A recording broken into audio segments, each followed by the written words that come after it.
Башкортстан мусулмандары Диния назаратының галимдар шураһы мәсеттәдә йома намазын үткәрмәскә карар итте. Һаумыгыз эфирда интервью тапшыруы студияла Гөлсемә Иштанова. Программабызның кунагы Башкортстан мусулмандары Диния назараты рәисе Айнур Биргалин. Айнур хәзрәт, һаумыгыз. Хәйрле көн. Мәсет ул мусулмандардың Аллаһ менән аралашу урыны дип беләбез. Хәтта бына дини талаптарды төгәл үтәмәгән кешеләр ниндидер кискен хәл килеп туа икән тормышында, ул мәсеткә бара һәм үзенә шундый күңел тыныслыгы таба. Бу соракта бына шундый күңел тыныслыгы эзләүче мусулмандарды Аллаһ менән аралашудан тыю булмасмы? Бик кызык яктан бирелгән һорау булды бу. Без беләбез, гарәп теленнән мәсет ул мәсҗид, сәҗдә кылу урыны, Алла Тәгаләгә табыну йорты, әмма без беләбез, безнең Пәйгамбәр саллаллаһу алейһи ва сәлләмнең гомерендә булган бындай осрактар. Беренди табигый күренештәр булган сакта, яки берәй авырулар булган сакта, сир таралган сакта, азан вакытында, азан ул беләбез намазга сакыру, муәззин азанга сакырусы кычкырыр булган. Саллу фи буютикум, үзегезнең өйләрегездә намазларыгызны кылыгыз, үзегезне хәвефкә дусар итмәгез дигән. Димәк, бындай тәҗрибәләр булган. Әлбиттә, әле генә әйтеп үткәнчә, безнең динебездә һәрбер әйбергә җавап табырга була. Һәм дә сахабалары Пәйгамбәр саллаллаһу алейһи ва сәлләмнең әйтеп калдыра. Без Пәйгамбәр саллаллаһу алейһи ва сәлләмнең гомерендә хатта һавада усып йөргән коштар турында һорап, уга карата җаваптар алып калдык дип. Шулай булгас, китапта сир таралуына юл куймау кагыйдәләре лә мөгаен бардыр. Әлбиттә, моны бүген көндә мин халыкка һәм дә безнең мусулман халкына мөрәҗәгать иткем килә. Быга тиклем асык сыгыштар яһамадым, әмма бүгенге мөмкинчелекте кулланып калыр кирәк. Бүген көндә безнең гыйлем әһелләре, ул безнең бүгенге осорда медиктар, хәвефсезлекте һаклап калу агзалар, безнең республика җитәкчелеге безгә кәңәш итә. Бергә йыелышмагыз, теләһә кайда күсеп йөрмәгез, сит илләргә сыгып йөрмәгез дип. Моны бүген көндә генә билгеле. Сит илдә йөреп кайткан кеше үзенең кайда барганын әйтмәй, больницалары буйлап йөргән, магазиндар буенча вакыт узгарган, һәм дә унда бүген көндә сирдә таптылар. Алдан бит әйтеп куйдылар, әгәр дә һин ситтә йөрүң икән, кайттың да өеңдә генә ултырган карантинда бер кайда сыкмайың. Һәм дә безнең хадис бар Пәйгамбәребездән, кем дә сир таралган yerдә булды икән, ул yerдә ташлап китмәгез. Әгәр дә һез ул yerдән күсеп икенче ергә сыкһагыз, һез хугыш майданын калдырып киткән куркак кымак буласаксыз ди. Әгәр дә һез ул yerдә калып сабыр итеп, сирде таратмайгыз икән, әгәр ул был дөньяны калдырып та китәгез икән бу сәбәпле, һезгә бик зур савап әҗер язылыр, шаһидтың дәрәҗәһенә тиклем әверелерһегез дип әйтә. Шуның өчен бу безгә Пәйгамбәр саллаллаһу алейһи ва сәлләмнең дә сөннәте. Безнең диндә ярамай сирде таратырга. Һәм дә бүгенге көндә лә моны карантинда игълан иттеләр икән, димәк безгә теләһә кайда калынан калага, калынан авылга күсеп йөрергә кирәкме, чөнки без үзебезнең эшләребез белән бу сирдең таралуына юл куябыз. Әйткәндәй, бына йома намазларын үткәрмәү турысындагы карар ул барлык мәсеттәргә лә кагыламы? Диния назараты үзе нинди кәңәшләр бирә бу ятта? Без ике этаптан торды бу сикләштерү. Беренче этапта без мәсеттәрдә иң беренче карар чыкты, 250 кешегә тиклем йыелырга була дип. Безнең бер-ике генә калла, ундай мәсеттәр юк. Барыһында ла 250 кешенән күбрәк йыела. Без иң беренче зур калаларда тыйгайнык.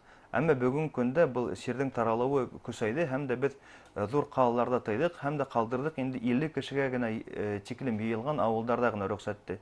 Буның тагы нинди нимәнән гыйбарәт, ул авылларда бит инде кешеләр йөрмәй, күбенчә олы кешеләр авыл кешеләре генә мәскә йөри. Бүген тап олылар бит хәвеф астында. Беләм, әмма авылда 3-4-5 кеше йыела, улар үз карамаганда. Әмма ләкин безнең кәңәшебез район үзәкләрендә, зур касабаларда, зур авылларда, безнең Өфө калаһына хүздә юк. Без был калаларда, был мәсеттәрдә йома намазларын бөтенләй тыйдык. Һәм дә көндез укылганда намазларга кешеләр йыела икән, онда тиз генә укырга һәм таралырга. Дезинфекция талаптарын, тазалык талаптарын, медицина талаптарын мәчетләр эчендә үтәргә. Һәм бына бүген бөтен көнкүрештең барлык өлкәләрендә онлайнга күсәп инде. Мәчет тә мөгаен заман талаптарыннан калышмайдыр. Был яһәттән бына һез әйткән дини галимнәрнең теләкләрен тап шул төпкелгә yetkерү буенча ниндидер онлайн вәгазьләр, бәлки онлайн намазлар үткәреләләр. Ошондай мөмкинлекләр бармы?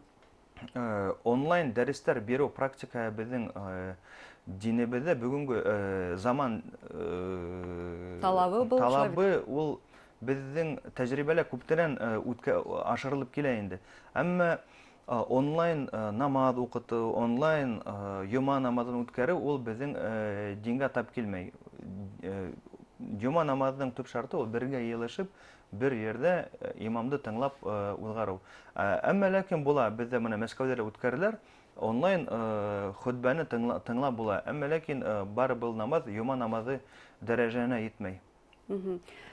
Шул ук вакытта мөгаен тап өйдә намаз кылу ул саваптарның савабылыр мөгаен, шулаймы? Әлбиттә, әлбиттә. Моны без беләбез, диндә нимә генә эшләнмәһен, нинди генә карар кабул ителмәһен, был тик безнең үзебезнең мәнфәгатебез өчен, кешеләрнең мәнфәгате өчен. Һәм дә аңлар кирәк, ислам дине тәү үзенең төп максаты итеп халык арасында тынычлыкты саклауды күз алдында, күз уңында тота.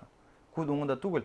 Төп максаты Төп максаты, безнең динебезнең төп максаты ул тынычлыкты саклау. Шуның өчен без нимә генә эшләмәһәк тә, ислам дине нинди генә карар кабул итмәле, төп максат ул хәвефсезлекте саклап калу. Шуңа күрә лә безнең нинди генә карарлар кабул ителмәне бүгенге көндә, ул безнең һәм дә безнең җәмгыять өчен тик хәерле генә. Һәм дә уйламас кирәк.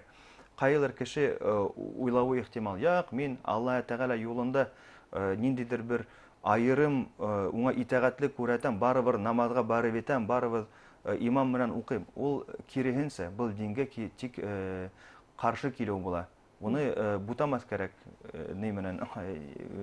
Әйтләр бит инде, диндә үзеңә зарар һәм икенче кешеләргә зарар килтерү юк, ярамай. Һәм Коръәндә лә әйтелә, үзегезне үлеклеккә һәм дә үлемгә yetkермәгез ди. Был моны тап ошо вакыйгалар. Әйткәндәй, һуңгы арала киң таралган мәгълүматларның береһе коронавирустан хаклаучы махсус дуга бар икән ди. Мин киңрәк җавап кайтарыр идем был һорауга. Бүген көндә ысынлап та күп кенә мәшһүр булып киттеләр инде бындай информацион яңалыктар, дугалар махсус яки тагыла ниндидер бер махсус әйтемдәр, сихырчыларның күсәеп китүе. Мин әйтерлем, бер кешенән, Хасан аль-Басри дигән бер галимдан, кешеләр төрле һорауларына, төрле бәлләренә килеп кәңәш алыр булгандар. Һәм дә ул бөтәһенә лә әйткән, Аллаһ Тәгаләнең гафу итүде һоратып. Шан эргәндә утырган укучылар, дуслары һорай. Кем генә һиңа мөрәҗәгать итмәгән, һин уларга Аллаһ Тәгаләнең гафу ит дип һоратып әйтәң дә, сыгараң да ебәрең ди. Теге шан елмаеп әйтә. Ысынлап та мин Коръәндә осраттым аятты, Нух сураһында әйтелгән. Фақулту стагфиру раббакум иннаху кана гаффара. Һәм әйттем, Аллаһ Тәгаләгездән гафу итүде һорагыз. Ул һезне гафу итер ди. Ва юрсилу самау алейкум мидрара. Һәм дә һезгә һаванан өстән ямгырлар җибәрелер ди. Ва юмдиткум би амвали ва банина. Һәм дә һезгә балалар да бирелер, һәм дә елгалар да бирелер, һәм дә ва яджал лакумул джаннат ва яджал лакумул анхара. Бер үзе әйткәндә, ашану, ихлас ашану кирәк. Һәм дә һезгә баксалар да, һәм дә елгалар да бирелер ди. Ул кая осракта әйтелгән? Бер вакыт был бер халыкка килгән корылык, баллары булмаган һәм дә төрле афәттәр уларга осраган. Был нимәнән килеп сыган? Без аңларга тиеш. Нинди генә бәла килеп сыкмаган. Һәм дә Коръәндә әйтелә: "Захарал фасаду фил барри вал бахри." Бүген көндә боҙоҡлыҡ, ҡоролоҡта ла, ерҙә лә, һәм дә диңгеҙҙә лә таралды ти. Быныһы Аллаһ Тәгалә һеҙгә ошондай осраҡтарда бәләкәй генә өлөш бер афәт ебәрәсәк ти. бынан Алла Тәгалә нимә өмет итә? Кешеләр уйланып кайтырга тиеш Алла Тәгаләнең юлына. Бүген көндә тап ошо хәл. Менә бүген көндә моны хорый башланлар инде. Берәй хәзрәт, муфти хәзрәт, имам кайда берәй махсус дуга бир. Ә без әйтәбез, дуга гына ярдәм итмә һиңа. Һин комплекс рәвештә үзеңнең Рухи яктан да, медик яктан да, физик яктан да үзгәрергә тиешең, уйларга тиешең. Ни өчен бындай безгә афәт бүген көндә килде дип. Һәм шул вакытта мөселмандың төп бурысы ул ялган мәгълүматты дөрестән аера белү, шулай дөрес мәгълүматты ялгандан аера белү. Әлбиттә, мин моны видео яздырдым. Унда әйтелә, әгәр дә һезгә берәй инде информация килә икән, мәгълүмат, һез уны тикшерергә тиешегез. Тикшермәһәгез, берәй бәләгә тарып куюгыз ихтимал. Бүген көндә нәкъ ошондый вакыттар информация көн һайында төрле яктан килә, һәм мөселман кеше иң беренче осракта ул информацияны тикшереп, карап белергә Айрыса тиеш. бүгенге осракта шулай бит. Әйе, кай вакыт бездә һәрбер икенче хәзер эксперт булып китте. Әгәр дә безгә медиктар әйтте икән, без уларны тыңларга тиешбез. Безгә ату был трактористы ла, инженеры ла килә лә әйтеп бергән, "О, бында нимә юк, бында нимә икән". Бу бит бик едди әйбер, бында без шаярга тиеш түгелбез. Һәм ил итәкчеһе кисә шундай белдерүгә һаны без вакытлыса өйдә калырга тиешбез бер атнага. 10 көн самаһа була бул. Бына ошо 10 көндә нисек файдалы итеп үткәрергә, нинди дугалар ятларга, гомумән бына көн һайын нинди көннә нисә дуга ятлап була. Көненә хәзер мин тагыла бер кәңәш әйтеп үтер идем. Монда күп кенә кешеләр әйтә, "О, бул карантин булдымы, өйдә ултырма. Файда юк, бары кеше авырый". Аңларга була, кемгәлер насыйп булган икән авырга, ул кеше авырый. Әмма карантинның төп максаты ул шул авыру кешеләрне әзрәк худырга. Бер көн миллион кеше авырмаган, бер көндә 100 кеше авырмаган, бүләргә ошо кешене. Һәм дә больницаларның кабул итү мөмкинлеген һанап кабул итәргә. Әгәр дә бөтен авырып китә, кемдер коридорда кемгәлер карау итмәй. Һәм дә табибларга да кыен була. Әгәр дә без яйлап контролировать итеп кенә худхак был авыруды, был яхшырак булыр. Шуның өчен мин кәңәш итерим өйдә калырга, вакытты файдалы үткәрергә. Ысынлап та тагыла был безгә бер ишара Алла Тәгалә тарафынан уйланырга үзебезнең яшәү мәгънәһе хакында. Без нимә өчен яшәйбез? Моны килде безнең өскә бер бәлә, кешеләрне алып китә был гомердән. Әмма шул ук осракта аңлар кирәк. Без был авыру булһа ла, авыру булмаһа ла, касандыр был дөньяны барыбер калдырып китәсәкбез.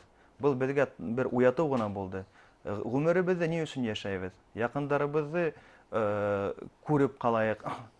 Өйдәге кешеләребез белән утырып, матур итеп балалар белән һөйләшәйек. Һәм дә дини китаптарды интернеттан гына асып, библиотекаларда йөрмәй, магазиннарда йөрмәй генә матур гына итеп укып, динебезне өйрәнеп, һәм дә кәңәш Хасан аль-Басриның кәңәше һәмәк Алла Тәгаләнең гафу итеп һорау, тәүбәләрне кылып, матур итеп ошо көндәрне узгарга була дип уйлайм. Әңгәмәгә өчен рәхмәт. Һеҙҙең кәңәштәрегеҙҙе тамашасылар ҡабул иткәндер дип уйлайым. Иншалла. Хөрмәтле тамашасылар, һеҙгә Башҡортостан мосолмандары Диния назараты рәйесе Айнур Бирғәлин менән әңгәмә тәҡдим иттек. Үҙегеҙҙең һәм яҡындарығыҙҙың сәләмәтлегенә иғтибарлы булығыҙ.